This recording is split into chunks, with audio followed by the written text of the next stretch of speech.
an organization that aims to create a global platform for women religious and spiritual leaders. She began working in the Interfaith movement in the late 90s when she served as vice chair of the Millennium World Peace Summit of Religious Leaders in New York. Ms. Merriam holds a master's degree from Columbia University. Ms. Merriam?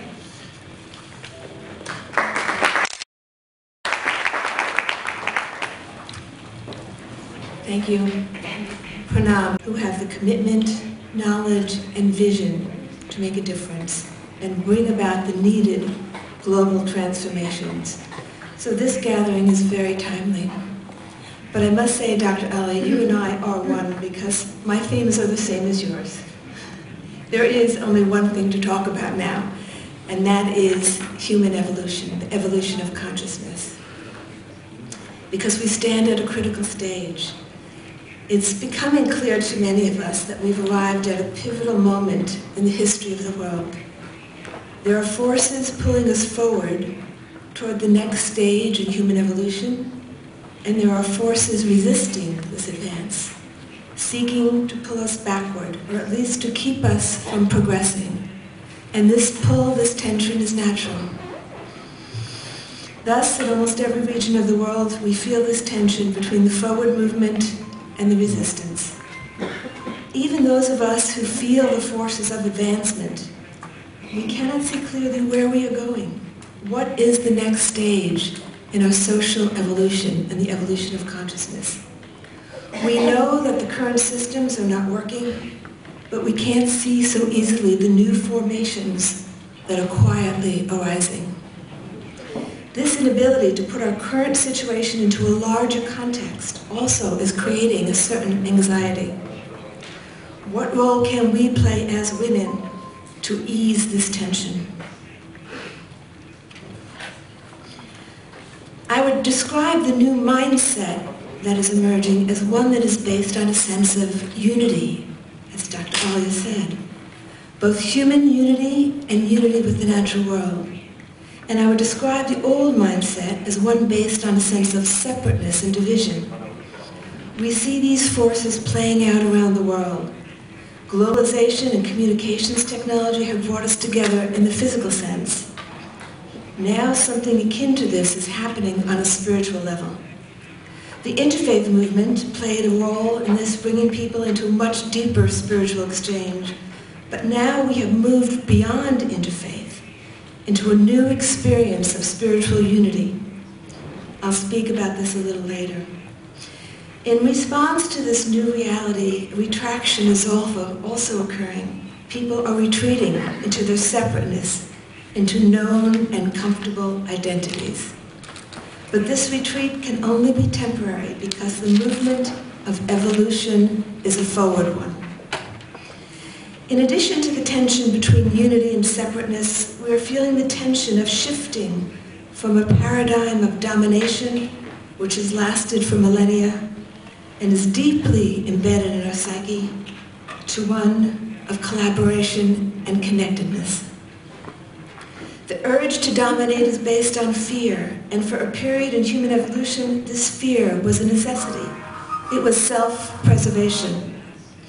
But it has outlived its usefulness and has now become destructive. This shift is not a cosmetic or minor shift in thinking, but entails a significant growth in consciousness and involves deep systemic changes that will affect all aspects of our economic, political, social, and religious life. This shift in consciousness away from a domination mentality applies to how we interact as a human community and to how we interact with the rest of the created world. So much of human history has been about one ethnic, national, religious, or racial group seeking to dominate another, one gender seeking to dominate the other, and one species, the human species, seeking to dominate all that resides on Earth for our sole benefit. These old mental patterns no longer serve us. In fact, they threaten our survival. What we are experiencing now as a global community is the breaking down of old patterns and the beginning of the formation of new ones. This is a painful process. As women know, it is only by passing through the agony of labor that we give birth to new life. This is not an easy or quick task. For an individual, it takes a long time to change habits. For a global collective, the formation of new modes of behavior could take decades or more. But at least we can lay the foundations, and we do this essentially through our understanding of what is taking place and by changing our own consciousness. If we look at what is happening in the world today, on the surface, it can seem dismal. It almost feels like we're moving backward. Every region is experiencing tension, conflict, human barbarity, climate change, environmental degradation, increasing economic disparity. The list goes on and on. In the U.S., supposedly the most developed country in the world, on a political level, we are in a state of deep polarization, dysfunction, and paralysis. But spiritually, something else is happening, and a deeply unifying spiritual movement is emerging. The spiritual landscape of the country is changing rapidly in a positive direction because it is based on unity rather than division. How long will it take for this to affect the political and economic life of the country? That is an unknown. If you look closely, you can see a new energy taking form that is very powerful and positive. This unifying spiritual movement, which is emerging not only in the U.S. but around the world, is drawing upon our many faith traditions. It is not negating our differences, but rather it is using this diversity as a unifying force. Instead of dividing people, the world's incredible religious diversity can and should unify people of all faiths. The premise for this is to embrace the other rather than to feel threatened by it. The old competitive pattern of judging which religion is right or superior will be discarded, replaced by a new thought pattern of appreciating the special gifts of the other. The old pattern of seeking to convert others to our way of thinking will be replaced by a celebration of the other. This shift will occur when we move away from the fear-based domination way of thinking. Just as we must evolve beyond our need to dominate other groups of people, we must evolve beyond the need to dominate the natural world.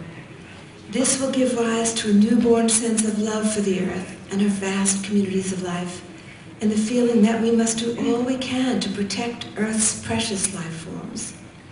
The climate crisis presents a great challenge to the human community, but also a great opportunity. An opportunity to change the way we view the Earth and to come together as a global society. We can choose which direction we will take, greater unity or greater division. But fortunately, the forces of unity are stronger and will eventually pull us forward. I travel continually and I see these feelings shared by people around the world, regardless of culture or religion or region. It is an undercurrent, but one that is growing and will soon have enough momentum to trigger change. At a certain point, all of a sudden, things will shift in a positive direction. We are in a period of transition, and there is no denying that we're up against formidable structures that resist change. I believe women have a great role to play in guiding the human community through this transition, in building the momentum. But to do this, we must come fully into our feminine awareness. Before going into what this feminine awareness is, I want to share a bit of my history and how I founded the Global Peace Initiative of Women to provide a global platform for the spiritual contributions of women. I began working in the interfaith world nearly 20 years ago when I was invited to help organize a large religious summit at the United Nations headquarters in New York for the millennial year, the year 2000. The then Secretary General of the United Nations, His Excellency Kofi Annan, consented to the organization of the Millennium World Peace Summit of religious and spiritual leaders to be held in the General Assembly of the United Nations, New York headquarters. It was to be the first time religious leaders would be allowed to gather in the General Assembly Hall, and it was to be an historic event. I was invited to serve as the vice chair and to aid in the organization of the event. Since the summit was to be held at the United Nations, we were tasked with inviting officials at the highest level within the religious institutions. This was a real departure for me. Being a long-time yoga meditation practitioner, I had far greater interest in the experiential and esoteric side of religion than the institutional side. A few incidents occurred during the process of organizing the summit that deeply affected me. The Secretary General's office had put together an advisory council from the UN, and we kept them informed and updated on how things were progressing. One woman on the council, an Under-Secretary General of the UN, was particularly concerned about having women represented at the summit. I was unaware of any problem in this regard, and so began to seek out women religious leaders.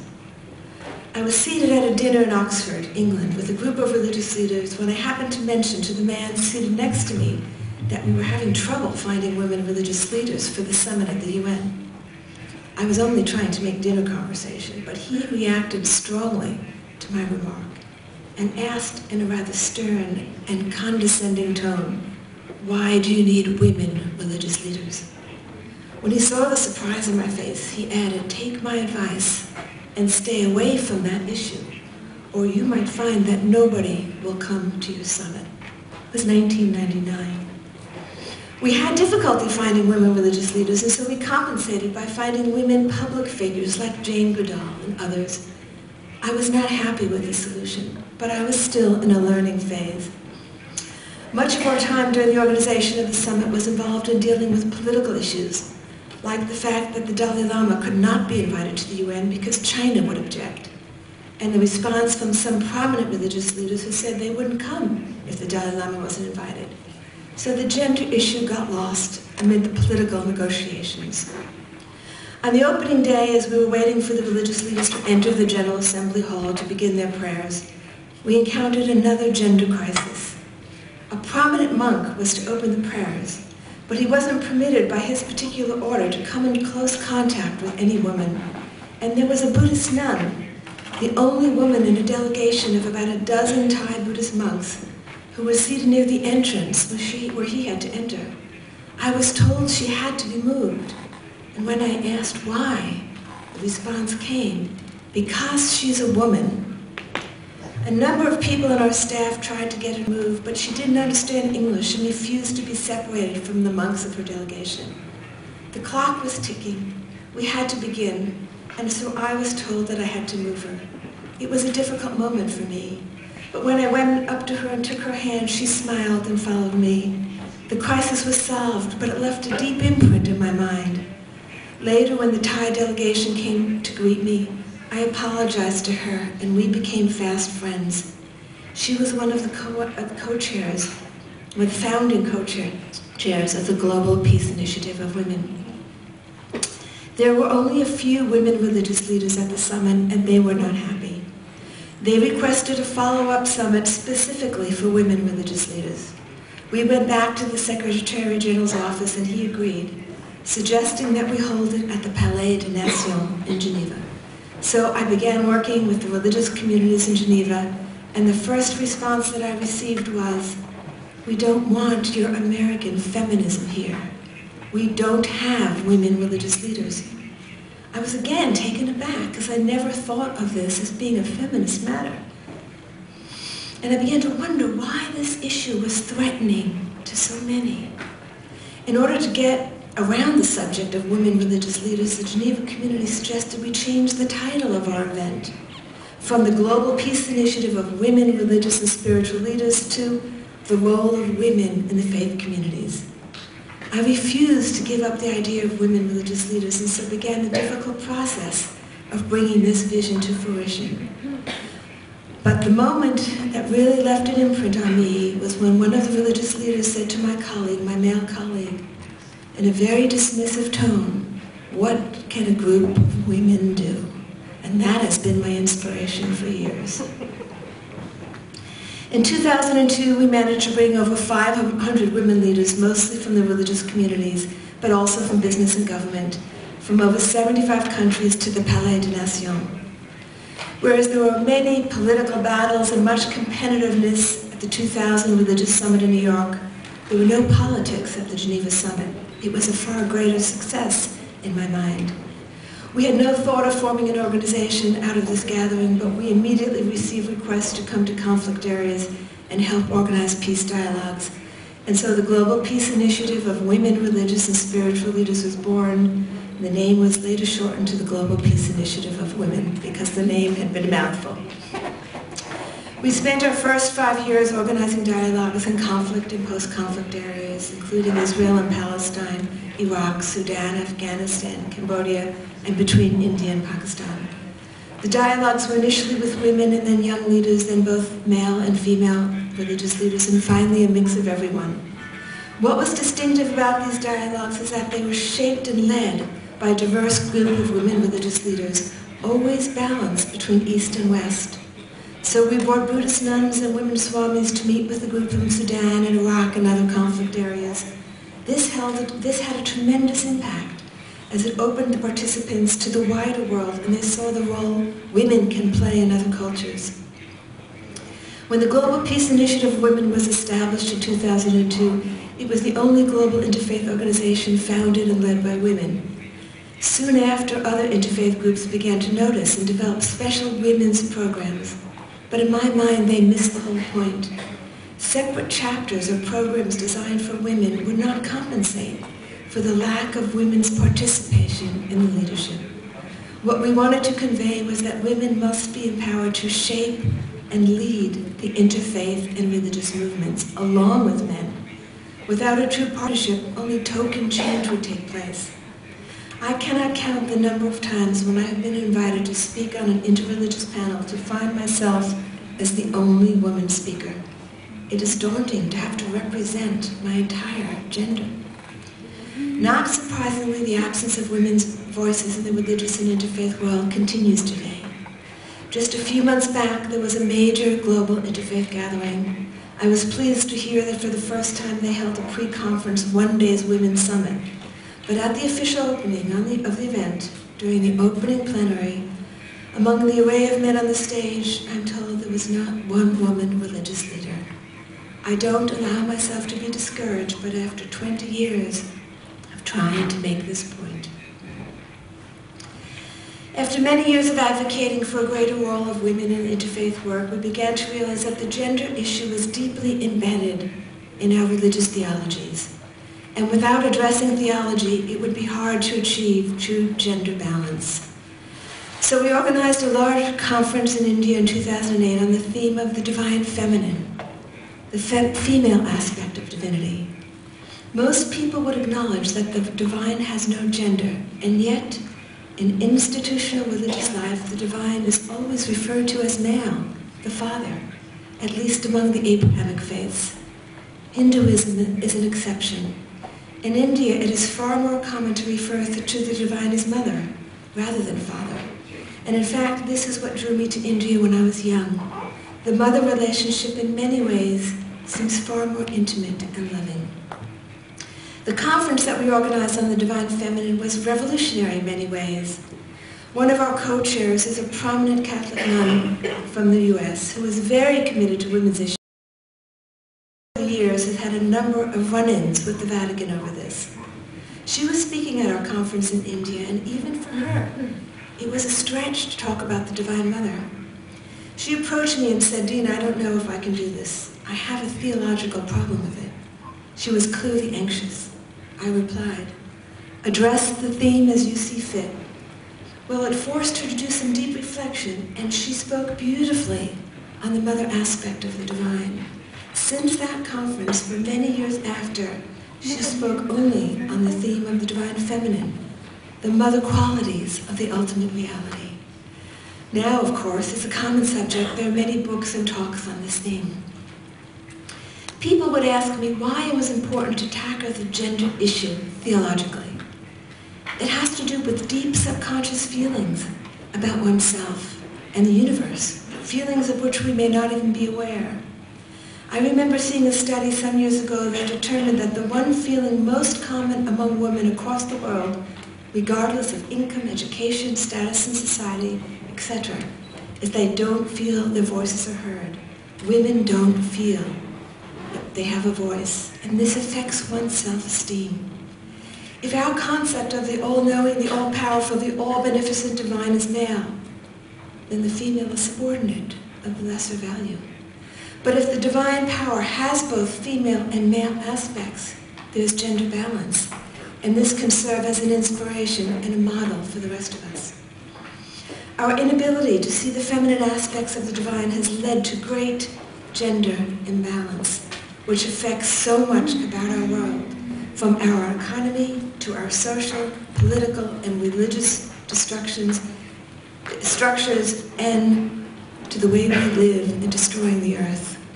So much of our society is based on this imbalance, which stems from our understanding of the universe, or misunderstanding of the universe. What would the world look like if we could truly awaken the feminine wisdom and restore her to her rightful place?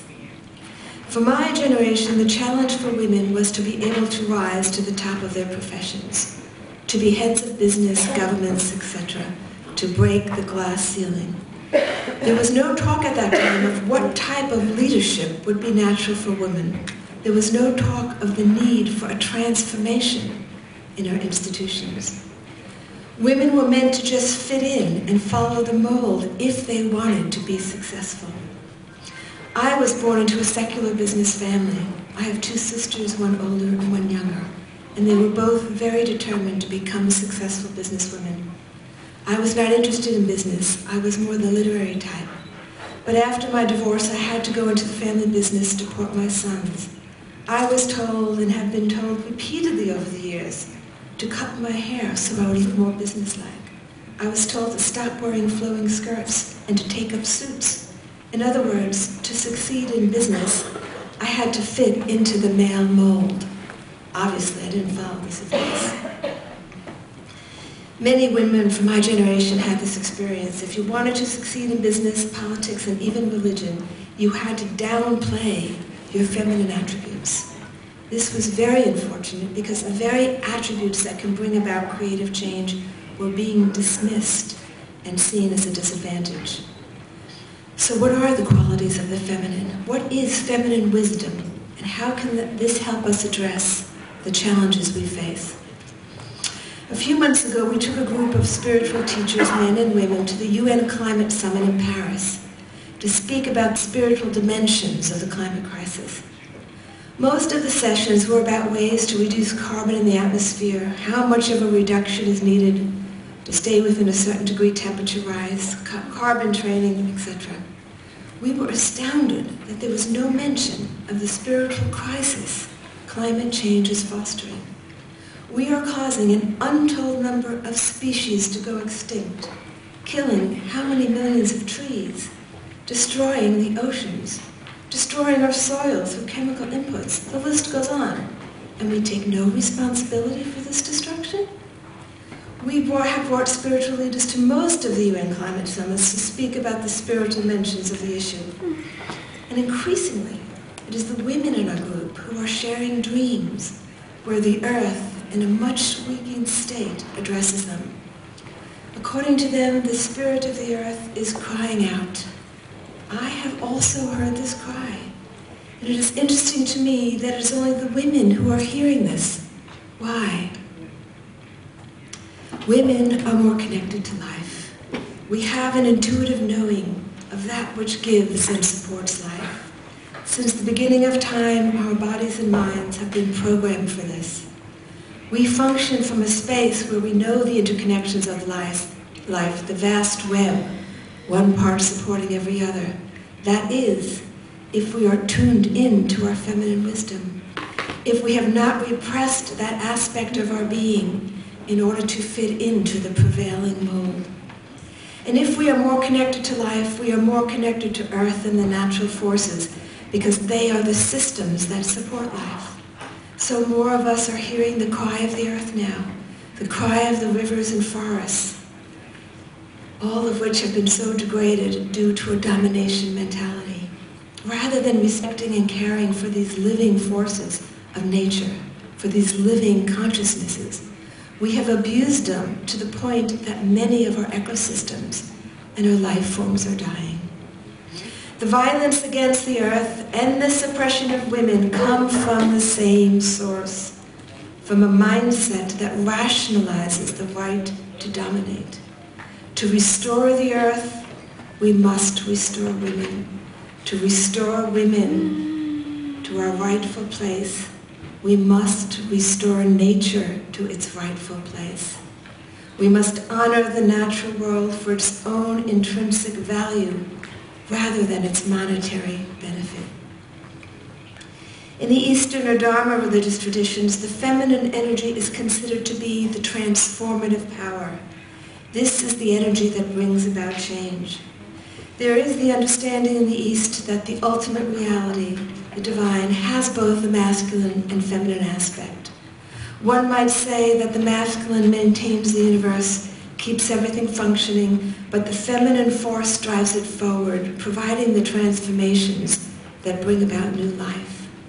This would apply both at the macrocosmic as well as the micro level, in the greater scheme of things and also in the movements of everyday life. It is this evolutionary force, this driving forward, that we very much need now to align with, to move us into a new global consciousness, which is intuitive, inclusive, non-hierarchical, more compassionate and balanced. It is not only women who have access to this feminine force. We have found in our work that many men resonate with this energy more than many women. Ultimately, just as the divine can be considered to have both a male and female aspect, so do we all. What is desperately needed now to move the world out of its conflict, tension, and destructive tendencies is to allow the feminine wisdom, which is a restorative wisdom, to come forward. As long as the female is repressed in the micro and the macro, the world will be greatly out of balance, and imbalance creates tension and destruction. As long as the earth is abused, the same will be true. A similar imbalance would occur if the feminine forces were to overpower the masculine. It is balance that is so essential, and this balance will help us move beyond the paradigm of fear, domination, and division to one of greater connectedness, trust, and unity. Some of the themes that I've discussed may be obvious and some are subtle. This is because the issues that we face in our society and globally reflect deeper shifts that have to do with larger movements of time. The changes we seek may not manifest for centuries, but the only thing we can be sure of is that they will manifest. Change will come. Yet we must stay focused on the specifics of what we can do now. What can we do as women in our everyday lives to help foster change?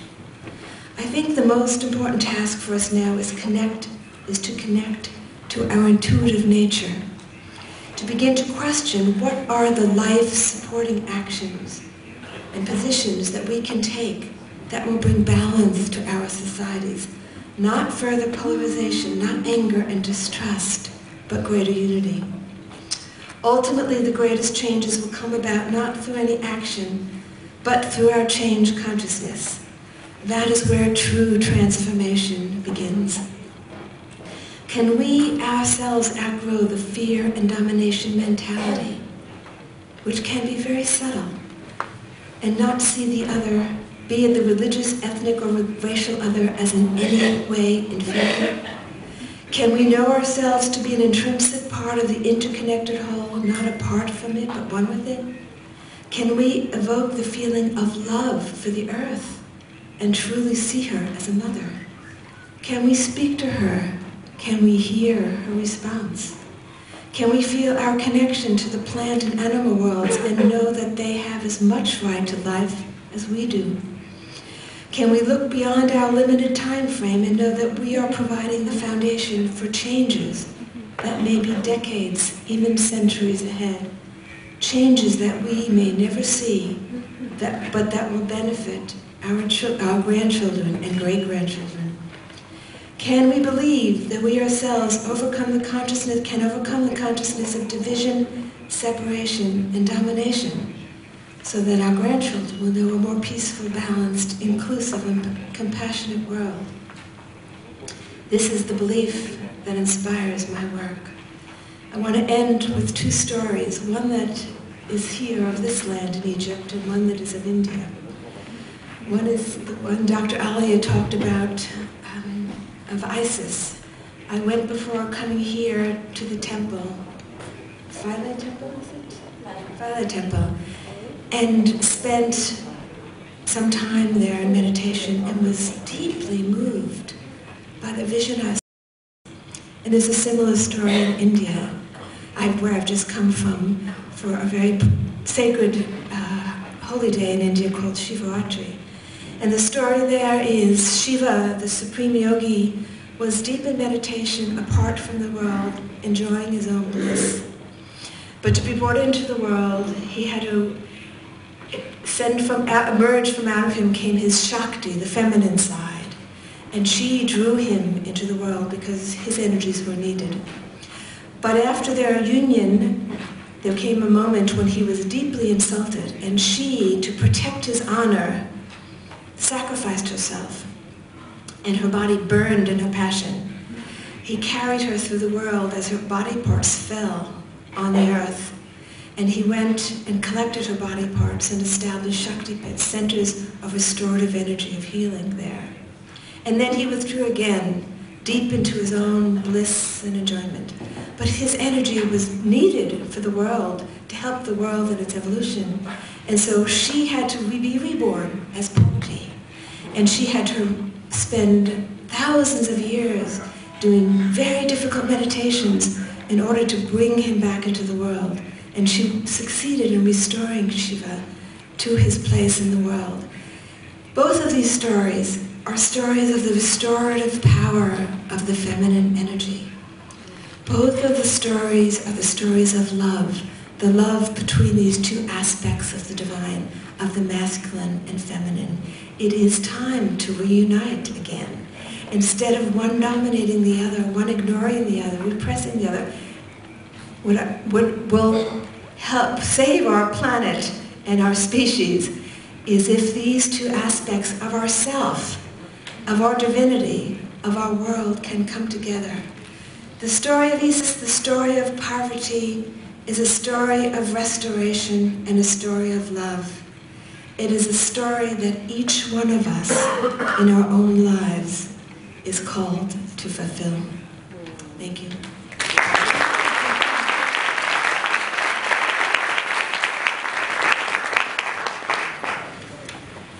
Well, Dena, I'm glad to see that you've resisted fitting into the masculine mold and have retained your femininity and your long hair.